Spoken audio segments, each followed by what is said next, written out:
Here comes the autumn colors 2024. Ganito ang itsura ng punong kahoy nila, guys. Napakaganda kapag nag-change ang color sa punong kahoy nila. Super yellow. Tapos yung iba guys, nahuhulog na yung iba. Yung iba ko konti na lang ang natirang dahon. Tapos yung iba marami pa kulay yellow.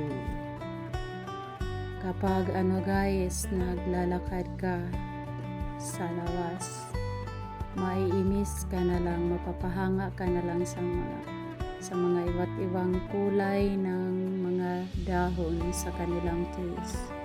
Super ganda, guys, kapag autumn.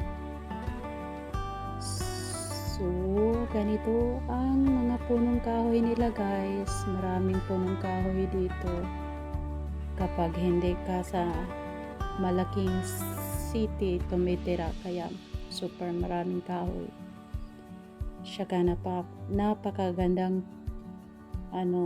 kulay kapag nag-uutom season dito, guys. Masarap sa mata tingnan, nakakaimis ang iba't ibang kulay ng mga dahon sa trees nila. Lalo na pag may araw, guys, pag may araw, makikita mo talaga ang gandang kulay ng mga trees dito sa mga leaves nila. Makikita mo ang iba't ibang kulay at saka blue sky, kaya napakaganda, guys. Pero malamig-lamig na konti dito, guys. Malapit na mag-winter season.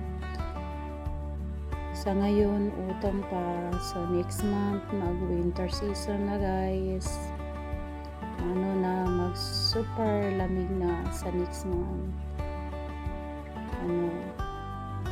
Malamig-lamig konti kahit may araw siya, guys. Pero, malamig-lamig na siya. Kailangan may makapal na jacket.